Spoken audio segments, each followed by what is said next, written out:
আচ্ছা, বংশগতির আণবিক ভিত্তি এই অধ্যায় আমাদের একটু ডিএনএ আবিষ্কারের ইতিহাসটা পড়তে হবে।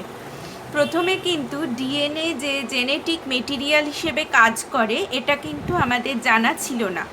এই সম্পর্কে আমাদের প্রথম আলোকপাত করেন বিজ্ঞানী ফ্রেডরিক গ্রিফিথ 1928 খ্রিস্টাব্দে। তিনি ব্যাকটেরিয়ার রূপান্তরের মাধ্যমে প্রমাণ করেন যে ডিএনএ জেনেটিক পদার্থ। ডিএনএ যে জেনেটিক পদার্থ এই সম্পর্কে আমাদের তিনটে পরীক্ষা পড়তে হবে। একটা ফ্রেডরিক গ্রিফিথ 1928 খ্রিস্টাব্দে যে ডিপ্লোকক্কাস নিউমোনি নামে পরীক্ষা করেন সেটা, একটা অ্যাভেরি, ম্যাকলিওড এবং ম্যাককার্টির পরীক্ষা, এবং তৃতীয় হচ্ছে অ্যালফ্রেড হার্শে এবং মার্থা চেজের এস্চেরিশিয়া কোলাই বা কোলাইয়ের ওপর পরীক্ষা। চলো আমরা এবার প্রথম পরীক্ষায় চলে যাই। যে ডিএনএ যে জেনেটিক পদার্থ এর প্রথম পরীক্ষাটি করেন বিজ্ঞানী ফ্রেডরিক গ্রিফিথ 1928 খ্রিস্টাব্দে। কোন ব্যাকটেরিয়াতে? Diplococcus pneumoniae. আমরা জানি যে ডিপ্লোকক্কাস নিউমোনি প্রধানত নিউমোনিয়া রোগ সৃষ্টি করে, কিন্তু ডিপ্লোকক্কাস নিউমোনি দুটো ভ্যারাইটি পাওয়া যায়। একটা হচ্ছে ডিপ্লোকক্কাস নিউমোনি যেটা ক্যাপসুল যুক্ত থাকে, অর্থাৎ বাইরের দিকটা স্মুথ ক্যাপসুল যুক্ত থাকে। সেটার ক্যাপসুল যুক্ত থাকার জন্য সেই ব্যাকটেরিয়াটার দেওয়ালটা স্মুথ হয়, সেই জন্য স্মুথ ফরেস তার যে স্ট্রেনগুলো পাওয়া যায় 1s, 2s, 3s ইত্যাদি। এবং ডিপ্লোকক্কাস নিউমোনির আর একটা ভ্যারাইটি আছে যেটা ক্যাপসুলবিহীন হয়। ক্যাপসুলবিহীন থাকার কারণে তার বাইরের দেওয়ালটা একটু আনইভেন বা রাফ হয়, সেই জন্য আমরা আর দিয়ে ডিনোট করেছি। এই ক্যাপসুলবিহীন যে ব্যাকটেরিয়াটা, ডিপ্লোকক্কাস নিউমোনির যে স্ট্রেনটা, ওটা কিন্তু রোগ সৃষ্টি করতে পারে না, এবং ওটাকে আমরা 1R, 2R, 3R ইত্যাদি স্ট্রেন পাওয়া যায়। তাহলে ডিপ্লোকক্কাস নিউমোনির এই দুটো স্ট্রেন ফ্রেডরিক গ্রিফিথ নিয়ে পরীক্ষা করেন। একটা হচ্ছে 3S আর একটা হচ্ছে 2R। তাহলে আমরা এবার পরীক্ষায় চলে আসি। দেখো এখানে জীবিত 3S লেখা আছে, মানে জীবিত 3S ক্যাপসুলেটেড ব্যাকটেরিয়া যেটা নাকি নিউমোনিয়া রোগ সৃষ্টি করে, সেটা যদি জীবিত ইঁদুরের দেহে ইনজেক্ট করা হয় তাহলে দেখা যাবে যে ইঁদুরটা মারা যাবে, এবং সেই মৃত ইঁদুরের দেহ থেকে আমরা জীবিত 3S বা জীবিত ক্যাপসুলেটেড ব্যাকটেরিয়া পাবো, এবং এটাই যে নিউমোনিয়া রোগ সৃষ্টি করে ইঁদুরটাকে মরতে ইনসিস্ট করেছে এটা প্রমাণ করে। নেক্সট উনি কি করেন, এই 3S ব্যাকটেরিয়া যেটা ক্যাপসুলেটেড 3S ব্যাকটেরিয়া, ওটাকে তিনি তাপ দিয়ে মেরে ফেলেন। তাপ দিয়ে মেরে ফেলার পরে মানে তার ভেতরে যে ডিএনএটা আছে সেটা নষ্ট হয়ে যায়, এবং তাপ দিয়ে মেরে ফেলার পরে তিনি ওই তাপে মৃত 3S যে স্ট্রেনটা ডিপ্লোকক্কাস নিউমোনির, সেটা তিনি জীবিত ইঁদুরের দেহে ইনজেক্ট করেন। এই জীবিত ইঁদুরের দেহে ইনজেক্ট করার পরে দেখা যায় যে এই তাপে মৃত 3S যে ব্যাকটেরিয়া, এটা কিন্তু জীবিত ইঁদুরের দেহে কোনো প্রকার রোগ সৃষ্টি করতে পারে না, এবং ইঁদুরটি জীবিতও থাকে। এরপরে তিনি রাফ বা ক্যাপসুলবিহীন ব্যাকটেরিয়া নিয়ে পরীক্ষা করেন। তিনি ক্যাপসুলবিহীন 2R টাইপের ব্যাকটেরিয়াকে জীবিত ইঁদুরের দেহে ইনজেক্ট করেন, এবং এর পরেও তিনি জীবিত ইঁদুরই থাকতে দেখেন। কিন্তু এই 2R ব্যাকটেরিয়া যেটা নাকি ভিরুলেন্ট নয়, বিষাক্ত নয়, সেটা ইঁদুরের দেহে কোনো রোগ সৃষ্টি করতে পারে না। নেক্সট তিনি একটা নতুন এক্সপেরিমেন্ট করেন। এখানে তিনি কি করেন, এখানে তিনি তাপে মৃত 3S ব্যাকটেরিয়া এবং ক্যাপসুলবিহীন যে 2R ব্যাকটেরিয়া, এই দুটো মিক্সড করেন। মিক্সড কালচার করে তিনি জীবিত ইঁদুরের দেহে ইনজেক্ট করেন। এক্ষেত্রে তিনি দেখেন যে ইঁদুরটি মারা যায়। এক্ষেত্রে দেখা যায় যে 3S ব্যাকটেরিয়া এই মৃত ইঁদুরের দেহ থেকে পাওয়া যায়, যেটা নাকি ভিরুলেন্ট, অথচ এই 3S ব্যাকটেরিয়াকে তিনি আগেই মেরে ফেলেছেন। আচ্ছা, গ্রিফিথ কিন্তু এই পরীক্ষার ফলাফল আশা করেননি। তিনি ভেবেছিলেন প্রথমে যে এই 3S ব্যাকটেরিয়াটাকে হয়তো ভালোভাবে গরম করে মারা হয়নি, হয়তো কোনো ব্যাকটেরিয়া জীবিত ছিল ওই মৃত ব্যাকটেরিয়ার মধ্যে, তার জন্যে ইঁদুরটি মারা গেছিল। কিন্তু এই সম্ভাবনাটা সঠিক নয়, কারণ শুধু তাপে মৃত 3S ব্যাকটেরিয়া ইনজেকশন করলে কোনো জীবিত 3S ব্যাকটেরিয়া তৈরি হয় না।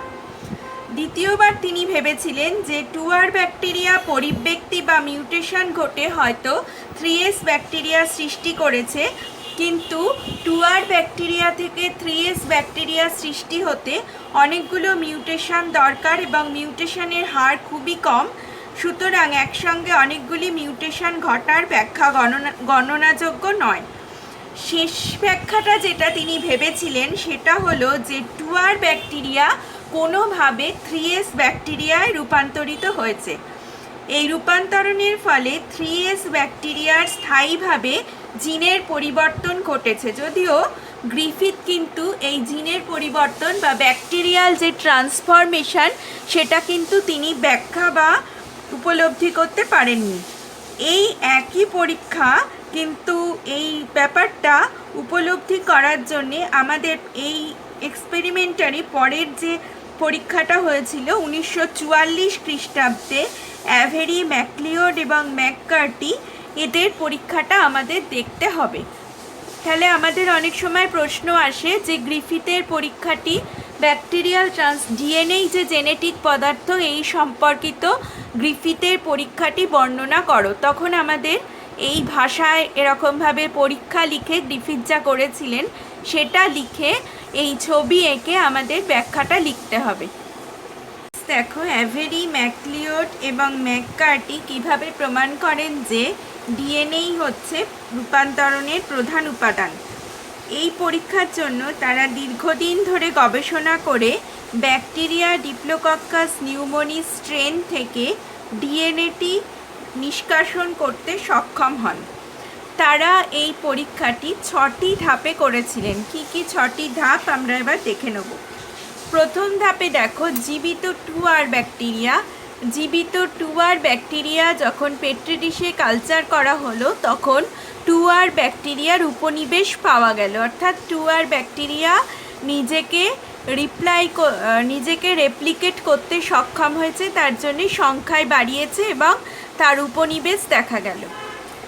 নেক্সট 2 নম্বর পরীক্ষা করেছিলেন তাপে মৃত 3S ব্যাকটেরিয়া দিয়ে। এখানে কিন্তু কোনো 2R ব্যাকটেরিয়া ওনারা যোগ করেননি, শুধু তাপে মৃত 3S ব্যাকটেরিয়া দিয়ে তারা এক্সপেরিমেন্ট করেছিলেন। তারা যখন কালচার করলেন দেখা গেল যে এখানে পেট্রি ডিশে কোনো উপনিবেশ তৈরি হয়নি, অর্থাৎ 3S ব্যাকটেরিয়ার মধ্যে যে জেনেটিক উপাদান সেটি মারা গেছে তাপের ফলে এবং তার ফলে সে কোনো রেপ্লিকেশন করতে পারেনি।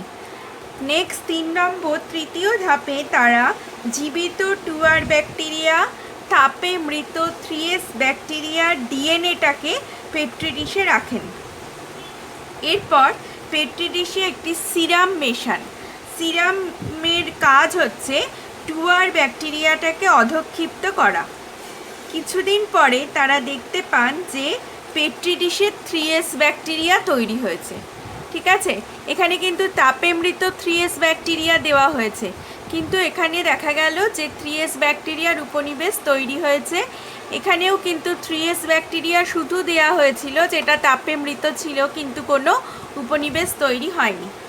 আচ্ছা, চতুর্থ ধাপে তারা আবার জীবিত 2R ব্যাকটেরিয়া, মৃত 3S ব্যাকটেরিয়া ডিএনএ এবং 2R ব্যাকটেরিয়াকে অধঃক্ষিপ্ত করার জন্য যে সিরামটা সেটা নিয়েছিলেন। এরপর এরা একটা উৎসেচক ব্যবহার করেন, সেটা হচ্ছে প্রোটিনেজ না, এটা প্রোটিয়েজ হবে, এটা একটু ভুল হয়ে গেছে,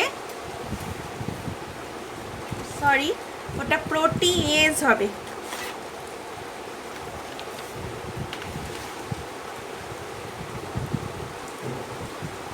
প্রোটিয়েজ উৎসেচক মেশানো হলো।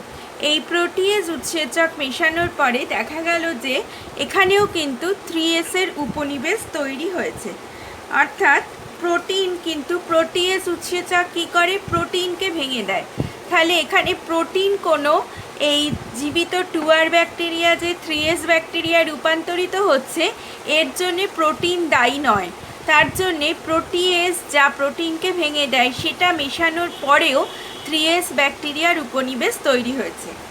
পঞ্চম ধাপে তারা জীবিত 2R ব্যাকটেরিয়া তাপে মৃত 3S bacteria DNA 2R bacteria অধক্ষিপ্ত করার জন্য সিরাম এবং আরএনএএস উৎসেচক যেটা আরএনএকে ধ্বংস করে সেটা মেশান।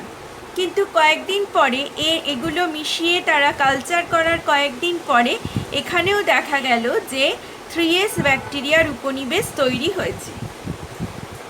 এরপরে ষষ্ঠ ধাপে তারা জীবিত 2R ব্যাকটেরিয়া তাপে মৃত 3S ব্যাকটেরিয়াল ডিএনএ এবং 2R ব্যাকটেরিয়া অধক্ষিপ্ত করার সিরামের সঙ্গে তারা ডিএনএএস উৎসেচকটা মেশান। ডিএনএএস মেশানোর পরে কয়েকদিন অপেক্ষা করে দেখা গেল যে এখানে কোনো 3S ব্যাকটেরিয়ার উপনিবেশ তৈরি হয়নি। এর থেকে তারা সিদ্ধান্ত এলেন যে 3S ব্যাকটেরিয়ার কোনো একটি উপাদান এই রূপান্তরণের জন্য দায়ী। এই রূপান্তরণের উপাদান হওয়ার যোগ্য হচ্ছে দুটো জিনিস আমাদের যেটা নিজের মতো উপাদান তৈরি করতে পারে সেটা হচ্ছে ডিএনএ এবং প্রোটিন। এবার অ্যাভেরি, ম্যাকলিওড এবং ম্যাককার্টি ডিএনএ নিষ্কাশন করে রূপান্তরণের জন্য ব্যবহার করে দেখেন 2R ব্যাকটেরিয়া থেকে জীবন্ত 3S ব্যাকটেরিয়া উৎপন্ন হচ্ছে। নিষ্কাশিত ডিএনএর সঙ্গে প্রোটিন অথবা আরএনএ মিশে থাকলে নিশ্চিতভাবে প্রমাণিত হবে না ডিএনএ রূপান্তরণের উপাদান। তার জন্যে তারা একবার প্রোটিয়েজ উৎসেচক যেটা প্রোটিন ধ্বংস করে এবং একবার আরএনএজ উৎসেচক যেটা আরএনএ ধ্বংস করে, এই দুটো মিশিয়ে পরীক্ষা করেন। কিন্তু এক্ষেত্রে দেখা গেল যে উপনিবেশ তৈরি হয়েছে, কিন্তু যখনই ডিএনএ পরীক্ষা করেন, ডিএনএ এর সঙ্গে যোগ করেন অর্থাৎ ডিএনএকে যে ভেঙে দেয়, তখন দেখা গেল যে কোনো উপনিবেশ তৈরি হয়নি। এর থেকে প্রমাণিত হয় যে ডিএনএ রূপান্তরণের উপাদান। আর এই বিজ্ঞানীরা এই সিদ্ধান্তে এসেছিলেন যে ডিএনএ জেনেটিক পদার্থ যেটা এক জনু থেকে পরবর্তী জনুতে বিভিন্ন বৈশিষ্ট্য বহন করে।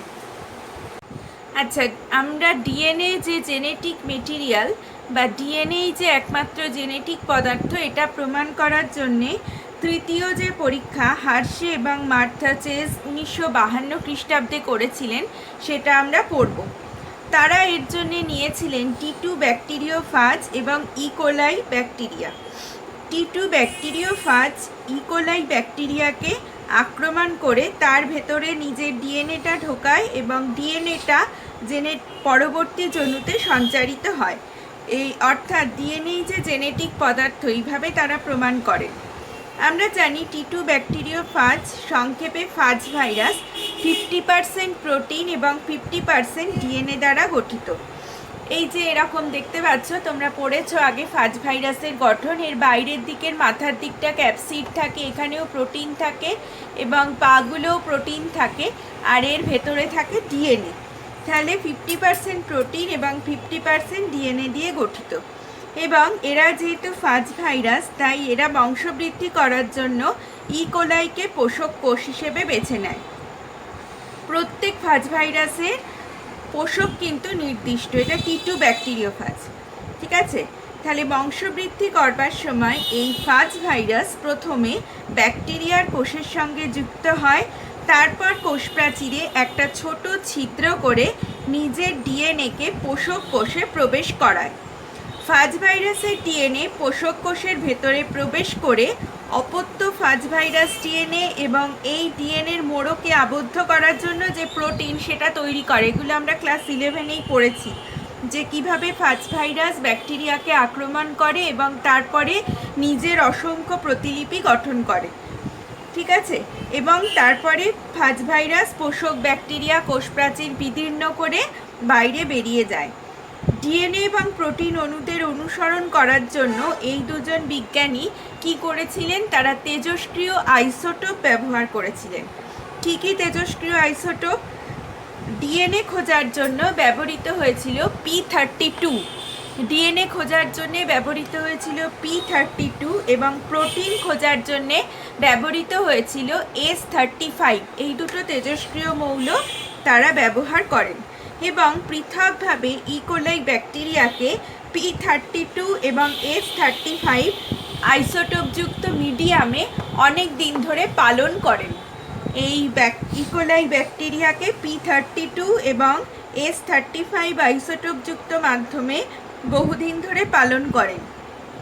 ফলে P32 মাধ্যমে রাখা ব্যাকটেরিয়াগুলির ডিএনএতে তেজস্ক্রিয়তা দেখা গেছিল এবং S35 মিডিয়ামে রাখা ব্যাকটেরিয়াগুলো প্রোটিনে তেজস্ক্রিয়তা দেখা গেছিল। এক ক্ষেত্রে দেখা গেছিল ডিএনএতে তেজস্ক্রিয়তা এবং এক ক্ষেত্রে দেখা গেছিল প্রোটিনে তেজস্ক্রিয়তা। এরপর P32 মাধ্যমে রাখা ব্যাকটেরিয়াগুলিকে T2 ফাজ দ্বারা সংক্রমণ ঘটানো হয়েছিল।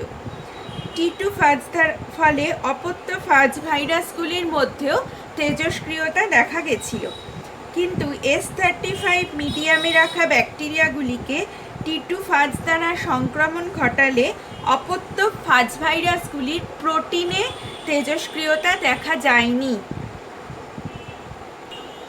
আচ্ছা, এরপর ইকোলাই ব্যাকটেরিয়াগুলোকে দুটো ভাগে সংক্রমণ ঘটানো হয়েছিল। প্রথম ভাগে P32 ডিএনএ যুক্ত অপত্য ফাজ ভাইরাস দ্বারা আর দ্বিতীয় ভাগে S35 প্রোটিনযুক্ত ফাজ ভাইরাস দ্বারা। ফাজ ভাইরাস ব্যাকটেরিয়াগুলিকে আক্রমণ করার কিছুক্ষণ পরে তাদের ডিএনএকে পোষক ব্যাকটেরিয়া কোষে প্রবেশ করিয়ে দিল। এটা আমরা জানি যে ফাজ ভাইরাস যদি ব্যাকটেরিয়াকে আক্রমণ করে তাহলে প্রথমে ডিএনএকে প্রবেশ করিয়ে দেয়, আর পোষক কোষের বাইরে কি পড়ে থাকে, খালি ক্যাপসিড বা প্রোটিন মোড়ক থেকে যায়। এবার বিজ্ঞানীরা কি করলেন, ফাজ ভাইরাস আক্রান্ত ব্যাকটেরিয়াগুলি থেকে মিশ্রণকারী যন্ত্রের সাহায্যে প্রোটিন মোড়কদের আলাদা করে দিলেন। ফাজ ভাইরাস ডিএনএ দ্বারা সংক্রামিত ব্যাকটেরিয়াগুলি পালন মাধ্যমে রেখে পালন করেন। এর ফলে তারা দেখেন যে S35 চিহ্নিত ফাজ ভাইরাস আক্রান্ত ব্যাকটেরিয়াগুলির ক্ষেত্রে বেশি তেজস্ক্রিয়তা প্রোটিন মোড়কে পাওয়া গেছে, আর ব্যাকটেরিয়াগুলির মধ্যে খুবই কম তেজস্ক্রিয়তা লক্ষ্য করা গেছে। এরপর অপত্য ফাজ ভাইরাস নির্গত হলে তাদের মধ্যে কিন্তু কোনো তেজস্ক্রিয়তা পাওয়া যায়নি, কিন্তু অপরপক্ষে P32 দ্বারা চিহ্নিত ফাজ ভাইরাসগুলির দ্বারা আক্রান্ত ব্যাকটেরিয়াগুলির ক্ষেত্রে প্রোটিন মোড়কে কোনো তেজস্ক্রিয়তা পাওয়া যায়নি। ব্যাকটেরিয়াগুলির মধ্যেই তেজস্ক্রিয়তা পাওয়া গেছিল, ফলে পরে অপত্য ফাজ ভাইরাস নির্গত হলে তাদের কিন্তু অনেকের মধ্যেই তেজস্ক্রিয়তা দেখা গেছিল। এই পরীক্ষা থেকে কি বোঝা যাচ্ছে যে তেজস্ক্রিয় ডিএনএ যেটা P32 দ্বারা চিহ্নিত ছিল সেটা জনিত্রী ফাজ ভাইরাস থেকে অপত্য ফাজ ভাইরাসে সংক্রামিত হয়েছে। সুতরাং এই পরীক্ষা থেকেই সিদ্ধান্ত নেওয়া যায় যে ডিএনএ হলো জেনেটিক পদার্থ, প্রোটিন জেনেটিক পদার্থ নয়। এটাই এই পরীক্ষা থেকে প্রমাণিত হয়।